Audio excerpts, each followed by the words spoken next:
এখানে পিনাকি ভট্টাচার্য দাতা যেটা বলল সেই কথার ভিত্তিতে আমি একটা কথা বলতে চাই, সেটা হচ্ছে প্রফেসর মোহাম্মদ ইউনূসের ভাবমূর্তি নষ্ট করতে যায় কারা, সেই বিষয়টিকে আমাদের সুন্দরভাবে আইডিওলজি বা তাদের ওই দৃষ্টিভঙ্গি থেকে আমাদের বুঝতে হবে, দেখতে হবে। সেটা হচ্ছে, আপনারা জানেন ভারত কিন্তু আগাগোড়ায় বাংলাদেশের রাজনৈতিক হস্তক্ষেপ, সামাজিক অর্থনৈতিক বিভিন্নভাবে তারা কিন্তু বৈষম্য করেছে, সেটা বলার অপেক্ষা রাখে না। ওই ভারত কিন্তু ওই ভারত এই প্রফেসর মোহাম্মদ ইউনূসকে সহ্য করতে পারে না। একটা বিষয় বললে আপনারা পুরোপুরি বুঝে যাবেন, সেটা হচ্ছে ওই যে রঞ্জন ছিল, ময়ূক রঞ্জন, মটুক রঞ্জন, সে কিন্তু আগাগোড়াই কিন্তু এই প্রফেসর মোহাম্মদ ইউনূসের সরকারকে কটাক্ষ করেছে, বা ভারত থেকে কিন্তু প্রফেসর মোহাম্মদ ইউনূসকে অতি দ্রুত নির্বাচন দেওয়ার জন্য তারা বিভিন্নভাবে, এমনকি তাদের স্বয়ং সামরিক খাতের প্রধান যে সেনাপ্রধান, সেও কিন্তু বিভিন্নভাবে বলেছে যে বাংলাদেশে অতি দ্রুত নির্বাচন দিতে হবে এবং এই নির্বাচনের মাধ্যমে যে সরকার ক্ষমতায় আসবে তাদেরকে তারা ভারত আবার সমর্থন দিবে। মানে এখানে তারা কোনো দল মত ব্যক্তির উপর এককভাবে প্রাধান্য বিস্তার করতে চায়। মানে প্রফেসর মোহাম্মদ ইউনূসকে কিন্তু তারা কোনোভাবেই দমে রাখতে পারছে না। সে যেভাবে সমগ্র বিশ্ব বুকে একটা অগ্রগামী নেতৃত্ব বা একটা প্রধান ব্যক্তিত্ব হিসেবে সমগ্র বিশ্বের বুকে আস্থার জায়গা তৈরি করে নিয়েছে, বা তার মতো একজন ক্লিন এবং ব্রাইট ইমেজের লোক বাংলাদেশে নেতৃত্ব দিচ্ছে, এটা প্রফেসর মোহাম্মদ ইউনূসের দ্বারাই সম্ভব। তাদের এটা সহ্য হচ্ছে না, আওয়ামী লীগের লোকে সহ্য হচ্ছে না, এমনকি বড় বলতে খারাপও লাগে, বিএনপিও কিন্তু বর্তমান প্রফেসর মোহাম্মদ ইউনূসের বিরুদ্ধে, বা তারা এটাকে অনির্বাচিত সরকার বলছে, তারা এটাকে বিপ্লবের সরকার মেনে নিতে তারা কোনোভাবে চায় না। পিনাকি দাস যেটা বললেন যে তার মতো একজন মানুষকে যদি আমরা সঠিকভাবে কাজে লাগাতে পারি, বা বাংলাদেশে তিনি যদি আর কিছুদিন ক্ষমতায় আসীন থাকতে পারে, তাহলে অবশ্যই প্রত্যেকটা রাজনৈতিক দলের জন্য, দেশের স্বাধীনতা সার্বভৌমত্বের জন্য অবশ্যই ভালো হবে। এখানে তিনি কিছুদিন আগে একটা কন্টেন্টে উপদেষ্টা হিসেবে তারেক রহমানের কথা উল্লেখ করেছিলেন, যে তারেক রহমানের সান্নিধ্য যদি প্রফেসর মোহাম্মদ ইউনূসের মাধ্যমে তারেক রহমান সান্নিধ্যটা পায়, সেটা অবশ্যই বাংলাদেশের জন্য ভালো হবে, বা তারা আগামী রাজনীতির যে একটা প্ল্যাটফর্ম সেটা আরও মজবুত হবে। এখানে তাদের ফান্ডামেন্টাল যে অর্গানাইজ সেটা শক্তিশালী হবে, এটা বলার অপেক্ষা রাখে না। আপনারা জানেন যে চীন সফরে যে তাকে লাল গালিচা অভ্যর্থনা, বা চীনের সাথে বাণিজ্যিক যে একটা জায়গা তৈরি হয়েছে, বা ভারতের নরেন্দ্র মোদী যেভাবে তাকে অভ্যর্থনা জানিয়েছে, এটা এতদিন আমরা কোনোদিন লক্ষ্য করিনি। শেখ হাসিনা যেভাবে তাকে তার আস্থার জায়গা তৈরি করে নেওয়ার চেষ্টা করতো, কিন্তু সেটা পেতো না। মানে সে ভারতকে যা দিয়েছে ভারত সারা জীবন মনে রাখবে, সেই জায়গা থেকে বেরিয়ে এসে প্রফেসর মোহাম্মদ ইউনূসের সরকার কিন্তু যথেষ্ট চেষ্টা করছে সমগ্র বিশ্বর সাথে এবং বাংলাদেশের মানুষের যে ভালোবাসা জায়গাটা সেটা তৈরি করে নেওয়ার জন্য। অবশ্যই এটা আমাদের জন্য মঙ্গলজনক, কারণ তার মতো একজন ব্যক্তিকে আমাদের অবশ্যই কাজে লাগাতে হবে। এতদিন বাংলাদেশ তাকে কাজে লাগাতে পারে না, এটা সঠিক কথা। সমগ্র বিশ্ব তাকে কাজে লাগিয়েছে, বিভিন্ন দেশের কারিকুলামে কিন্তু তার জীবনী পড়ানো হয়, কিন্তু বাংলাদেশের প্রফেসর মোহাম্মদ ইউনূস ব্যক্তিটাকে এটা আমরা এতদিন জানতে পারিনি। এটা হচ্ছে আমাদের মূল্য যে উপজীব্য সেটা। আর একই সাথে যেটা বলতে চাই, তার ভাবমূর্তি কিন্তু আওয়ামী লীগপন্থী যারা বা শেখ হাসিনা তাকে কোনোদিনও দেখতে পারে নাই। তাকে পদ্মা সেতু দিয়ে নিয়ে চুবানো হবে, তাকে টুক করে ফেলে দেওয়া হবে, এটা এভাবে কিন্তু তারা বলেছে। আমরা এর আগে বিভিন্ন পর্বে বলেছি যে তার 8 মাসে আদতে কোনো উন্নয়ন হয়েছে কিনা এটা তাদের চোখেই বাঁধে না। অথচ আপনারা দেখতে পাবেন যে বিদ্যুৎ খাত থেকে শুরু করে শিক্ষা খাত, প্রত্যেকটা দ্রব্যমূল্যের যে একটা ব্যাপার সেপার সংস্কার যেভাবে হচ্ছে, এভাবে যদি চলতে থাকে আসলে বাংলাদেশ একটা সঠিক জায়গায়, তারপর আমাদের নির্বাচনের মাধ্যমে আমরা একটি গণতান্ত্রিক বাংলাদেশের যে মূলধারায় সেটা আমরা পেয়ে যাব। এখন বৈদেশিক সাহায্য বা বৈদেশিক ব্যাপার সেপার যেটা, সেটা অবশ্যই লাগে।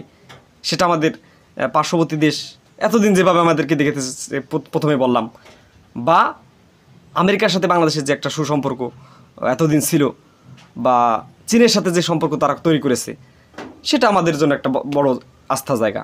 কারণ আপনারা জানেন যে এই যে একটা ভৌগোলিক অঞ্চল আছে, এখানে কিন্তু চীনের একটা আধিপত্য আছে। ভারত কোনোভাবে চীনের আধিপত্য মেনে নিতে চায় না। কেন প্রফেসর মোহাম্মদ ইউনূস চীন ভ্রমণ করলো, এটা নিয়ে তাদের একটা চুলকানি আছে, আপনারা সকলে জানেন। তারপরও বলতে হয়, আমেরিকার সাথে আমেরিকার ডেমোক্রেটিক যে পার্টি আছে, অবশ্যই তাদের সাথে প্রফেসর মোহাম্মদ ইউনূসের একটা ভালো সম্পর্ক ছিল, সেটা বলার অপেক্ষা রাখে না। বর্তমান ডোনাল্ড ট্রাম্পের সরকারের সাথে ইউনূসের সম্পর্ক ডেমোক্রেসি বা ওইভাবে কি দেখি সেটা বলা যায় না, কিন্তু এর আগে যারা ক্ষমতায় ছিল বাইডেন প্রশাসন, তাদের মাধ্যমে কিন্তু তারা মানে প্রফেসর মোহাম্মদ ইউনূসের সরকার মানে ওই ডেমোক্রেটিক পার্টির আন্ডারে কিন্তু নোবেল পুরস্কার পেয়েছিল। সেই দিক থেকে তাকে একটা ভালোবাসার জায়গা হিসেবে দেখা হয়। কিন্তু বাংলাদেশের মানুষ বা ওই যে বললাম যে আওয়ামী লীগ তাকে কোনোভাবে মেনে নিতে চায় না। তিনি কেন নোবেল পুরস্কার পাবেন? নোবেল পুরস্কার পাবে শেখ হাসিনা, নোবেল পুরস্কার পাবে মানে শেখ মুজিবুর রহমানকে তাকে যেভাবে ফুলিয়ে ফেঁপিয়ে দেখা হয়, তার চেয়ে বড় একজন আইডিওলজির ব্যক্তিত্ব হচ্ছে প্রফেসর মোহাম্মদ ইউনূস। এইভাবে তাদেরকে সহ্য হয় না।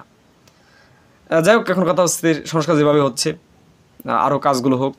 আমরা দীর্ঘ প্রায় 1 বছর পর যে পবিত্র ঈদুল ফিতর অনুষ্ঠিত হলো, এটা আমাদের কাছে 16 বছর পরে যে ঈদুল ফিতর সেটাই সে আখ্যায়িত হয়েছে।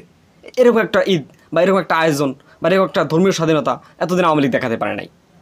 সেই দিক থেকে বলতে হয় যে এরকম একজন ক্লিন এবং ব্রাইট ইমেজের মানুষকে আরও সবাই 5 বছর দেখানোর জন্য একটা কথা বলেছিল।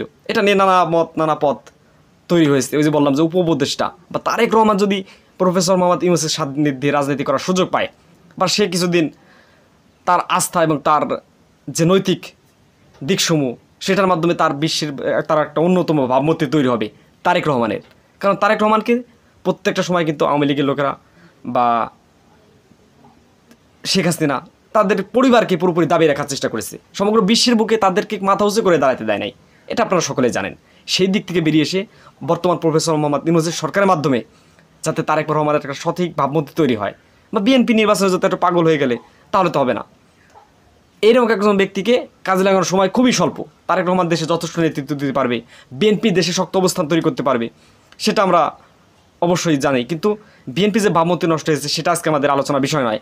আলোচনার বিষয় হচ্ছে প্রফেসর মোহাম্মদ ইউনূসের সরকারকে কীভাবে সঠিকভাবে কাজে লাগানো যায় এবং তার আইডিওলজির মাধ্যমে বাংলাদেশকে কীভাবে এক ধাপ এগিয়ে নিয়ে যায়। মানে সে একটা কথা আছে না যে বুকে পাথর চাপা দিয়ে সে যেভাবে কাজগুলো করছে, তার এই ক্যারিশম্যাটিক যে ব্যাপার স্যাপার সেটা এক অনন্য উচ্চতায় পৌঁছে পেয়েছে বাংলাদেশে। তাকে আওয়ামী লীগের লোকের সহ্য হয় না, সেটা ভালো কথা। ভারতের সহ্য হয় না, এটা ভালো কথা। কিন্তু ভাই বিএনপির মতো একটা আদর্শিক দলের কাছ থেকে প্রফেসর মোহাম্মদ ইউনূসের বিরুদ্ধে কথা বলা বা তাকে অনির্বাচিত সরকার বলা, তাকে অতি দ্রুত নির্বাচন দিয়ে সরে যাওয়ার কথা বলা, এটা খুবই খারাপ লাগার বিষয়। এখানে কিন্তু নির্ধারিতভাবে বরাদ্দ করে দেওয়া হয়নি যে অমুক তারিখে সে সরে যাবে, মানে তাকে আজীবন আমরা দেখতে চাই বা তাকে অনির্বাচিতভাবে দেখতে চাই, বিষয়টি এরকম নয়। মানে তাকে যাতে সঠিকভাবে কাজে লাগানো যায় বা তার মাধ্যমে বাংলাদেশে আরও কিছু অর্জিত হয়, তারপর একটা নির্বাচনের দিকে আমরা ধাবিত হব। সে আজীবন ক্ষমতায় থাকার ব্যক্তি না, বা তাকে দিয়ে রাজনৈতিকভাবে সেইভাবে একটা আলাদা দল গঠন করা এটাও সম্ভব না।